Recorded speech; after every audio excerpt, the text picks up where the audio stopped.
A las 10 de la mañana habló el presidente, un discurso que no hubo una bomba, aunque lo de los impuestos es interesante, y dio un calendario nuevo para los pactos, pero bueno, los politólogos y los periodistas políticos, como quien tengo a mi izquierda, y algunos otros, siempre tienen alguna miga para empezar a analizar de lo que se dijo.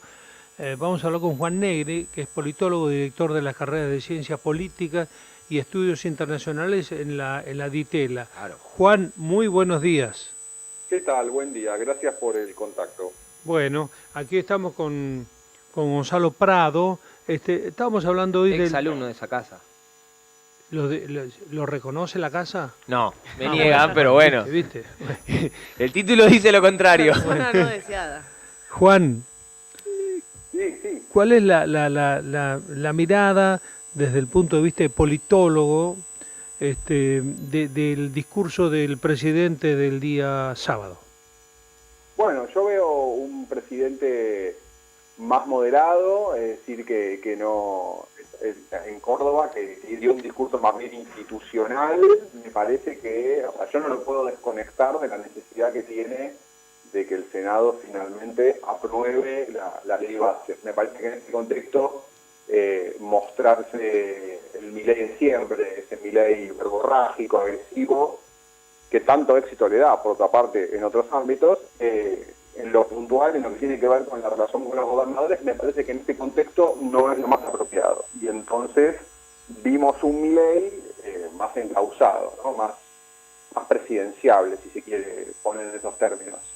Y de vuelta, creo que tiene que ver con sus necesidades parlamentarias, ¿no? Es un gobierno que todavía no tiene una ley y que creo que está empezando a darse cuenta de que lo necesita. El otro día leíamos a Morales Solá que decía que el deseo de cambio es más grande que el proyecto propio de Milei. Es como decir, llegó una nueva corriente que será Milei o habrá otros, pero es como que la opinión pública no quiere retroceder ante el cambio de modelo. Bueno, eso se ve en algunos números que muestran que efectivamente hay cambios ideológicos, llamémoslo así, a nivel social, que parecen ser bastante consistentes y permanentes. La grieta peronismo-antiperonismo que ordenó un poco la política argentina no parece estar tan firme como antes. Sectores tradicionalmente peronistas se inclinan por Milei, y es posible que frente al fracaso de Milei, si eso llegara a ocurrir, la política argentina no vuelva para atrás. Es decir, no hay una normalidad en el pasado a la que Argentina va a volver. Es decir, estamos frente a algo nuevo, eso puede salir mal, Milei puede no reelegir o no cumplir sus promesas o lo que sea, pero la nueva etapa en la que estamos, yo creo que es mucho más permanente y efectivamente creo que va mucho más allá de Milei. ¿Y cómo, Juan, Gonzalo Prado acá te saluda, y cómo explicás vos que desde el término del análisis político, a qué se debe que el presidente siga teniendo una imagen positiva muy alta en el medio de un ajuste y con la debilidad parlamentaria que tiene, ¿no? Porque recordemos, no llega a juntar ni un tercio de la Cámara de Diputados ni de senadores con los bloques propios, no aliados? Sí, yo creo que es realmente sorprendente. Nosotros en la universidad tenemos el índice de confianza de gobierno y la verdad es que sigue siendo muy alto para el ajuste que hace Milei, y además una particularidad es que es bastante estable. Es decir, Alberto, por cuestiones obviamente de la pandemia, bajó y subió muy rápido. Macri también tuvo oscilaciones, pero lo que nosotros vemos es que desde diciembre la coalición segunda vuelta sigue estando ahí. Por coalición de segunda vuelta me refiero a los que lo votaron por encima de Massa, ¿no? Ese 50 y pico por ciento. Esa coalición es muy estable. Yo creo que ahí hay una mezcla de cosas. Primero, buena parte de esos votantes son antiperonistas, con lo cual, es decir, todos los votantes de Bullrich fueron para ahí. Con lo cual, hay muchos ahí que prefieren a Milei frente a casi cualquier otra cosa que les ofrezca el justicialismo. Después creo que hay un muy buen manejo del presidente de la agenda, de ponerse en el centro de la agenda y de generar expectativas. Es muy bueno el presidente en eso, en esta idea de la caja. Bueno, lo hemos visto mil veces, no hace falta que yo se los explique.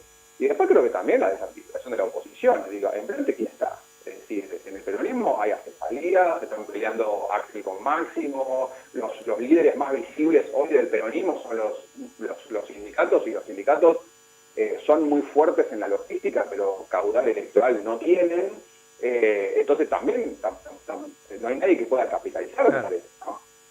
Otro tema que vimos es que así como quieren un cambio de modelo en cuestiones económicas dadas, también hay una cuestión contra la clase política tradicional que no veíamos casi desde el 2001, creo, y ahora otra vez la gente está enojada y parece que definitivamente, porque además cuando llegó el momento de debatir, vemos que la clase política ha elegido encerrarse en sí misma y no se ve mucha autocrítica, inclusive llegaron al autoaumento de los sueldos. Sí, yo creo que hay una inercia de una clase política de las prácticas de antes, de antaño, y hay frente a ellos un Milei que ellos no pueden procesar. Es decir, estamos frente a un nuevo estilo de comunicación política, es la lógica del influencer. Es decir, Milei es producto de una política que se ha mediatizado mediante redes sociales, que no busca los mecanismos tradicionales de representación política. Y entonces yo creo que la clase política no lo entiende, no lo entiende. Entonces, estos desaforos, ¿no? El Luna Park, bueno, sí, digo, a mí, que yo, politólogo, clásico, si se quiere, digo, me parece una cosa rarísima. Y me imagino analistas políticos mayores que yo, viejos periodistas, diciendo esto es una cosa rarísima, pero ahí hay algo nuevo, me parece. Y me parece que la clase política tradicional no se sabe adaptar a algo nuevo. O sea, Milei interpreta un cambio muy fuerte que viene de abajo. Sí, yo no tengo dudas. Y con los medios, no solamente abajo, también medios de comunicación, estos famosos los jóvenes varones libertarios, ¿no? Es decir, Milei es producto de algo que ya se venía dando, de una polarización que se da en las redes sociales. Es decir, lo que Milei es novedoso en la política, pero si cualquier persona que haya estado en las redes sociales en los últimos 10 años, ese lenguaje ya lo conoce. Es decir, insisto, Milei es nuevo, en la política es nuevo, pero en las redes sociales, insisto, no es tan nuevo. Es decir, es una lógica que nosotros ya veníamos viendo. O sea, sale de las redes ahora y se instala en lo institucional. Correcto.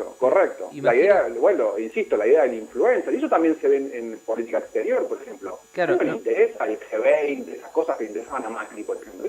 Ese multilateralismo, esas cosas me interesan. Quiere hablar con Elon Musk, va a hablarlo a Donald Trump. Es algo nuevo. No, aparte, a ver, esta cuestión de lo que mencionaba Juan Cholo, tuviste otro ejemplo el sábado. Los analistas tradicionales, ¿no?, de la política repararon mucho en el dato de que como nadie se dedicó a investigar, googlear, que el Cabildo de Córdoba fue el único que no, digamos, se sumó a la Revolución de Mayo en 1810. Entonces, como el presidente de la idea de la Revolución de Mayo se para ahí, da un discurso y a nadie le importó en la Casa Rosada, porque no tenía nada que ver ese símbolo con el mensaje que buscaban proyectar.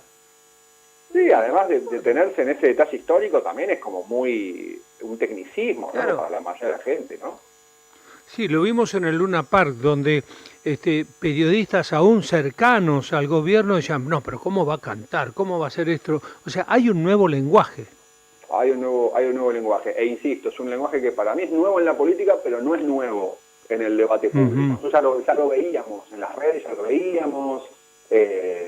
Yo soy usuario frecuente de Twitter y esta dinámica es simplemente llevar algo que ya estaba ahí a la política, que eso sí, ahí sí es nuevo, y ahí la clase política tradicional no sabe cómo responder. Cristina saca un documento de 32 páginas. ¿Quién lee un documento de 32 páginas? Nadie.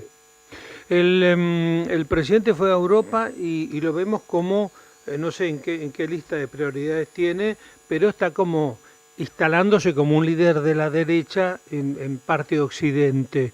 ¿Hay un tema con la derecha y un florecimiento, por lo menos en Europa? Sí, es decir, yo creo que hay dos cosas separadas. Por un lado, hay una nueva derecha que los europeos llaman populismo de derecha, y digo en Europa porque a veces en América Latina en general el término populismo lo usamos para otra cosa, pero en Europa populismo lo usan para estos partidos de derecha que son antiinmigrantes, muy xenófobos, en muchos casos euroescépticos, etcétera. Eso está, digamos, y lo vemos Meloni, que es primera ministra en Italia, obviamente Víctor Orbán en Hungría, etcétera. Y hay una sintonía ideológica a la cual a Milei se siente cercano, sí, sin duda. Bueno, Vox en España. Y eso a él le gusta, es decir, él, de vuelta, por más de que uno podría ver algunas continuidades en la política exterior de Milei con Macri, ¿no? Es decir, alineamiento con Occidente, etcétera. Macri era más tradicional, a él le gustaba el G20, ver si hacemos un acuerdo con la Unión Europea. Milei lo que quiere es esa cosa de rockstar, ¿no? Es decir, de ir ahí a esas convenciones, es decir, no lo vemos. Por más de que uno, insisto, uno pueda ver que hay continuidad con Macri, uno ve otra cosa, eso también hay otro lenguaje, me parece. Pero sí, Milei quiere ser como un referente de todo eso. Y una cosa también que vemos, por lo menos hasta ahora, es que hay una actitud absolutamente diferente en tema corrupción. Se lo ve como en la vereda enfrente. Al gobierno de Milei. De Milei, sí, ayer leía que, no sé, desde las declaraciones de bienes de la hermana hasta él, que decía Morales Solá, hasta ahora nunca ha sido rozado por un tema de corrupción. Bueno, la ventaja de Milei es que él no ha tenido cargos públicos, con lo cual enriquecimiento ilícito desde la función pública, bueno, no ha tenido mucho tiempo. No creo que no es un gobierno que hizo campaña con eso y no creo que sean particularmente cuidadosos con eso. De hecho, a mí me da la impresión de que en algunas de las iniciativas legislativas hay bastante poca atención a eso, ¿no? En el RIGI, por ejemplo, o blanqueo de capital, hay como un deseo de que entre mucho dinero y no sé si están demasiado atentos a que ese dinero sea bien habido. A lo que puede entrar. Sí, a lo que puede entrar. Yo no creo que, insisto, que habrá que ver, digo, el tema de la hermana con las propiedades y las sociedades anónimas, pero que tienen en Estados Unidos aparentemente. No creo que sea una persona que se hayan enriquecido, por lo menos por el momento. No, aparentemente la justicia terminó con que había perdido, que fue un mal negocio y aparentemente ha salido indemne de eso. Sí, no, de vuelta, tal vez es un tema simplemente que no han tenido mucho tiempo. Yo no los veo comprometidos particularmente con una mirada demasiado ética de la actividad pública. Juan, gracias por esto en la mañana. Gracias a ustedes. Bueno, Juan Negri, el politólogo, el director de la carrera Ciencia Política de la DITELA. Universidad Torcuato Di Tella, sí. Bueno, allí estamos. Ayer hubo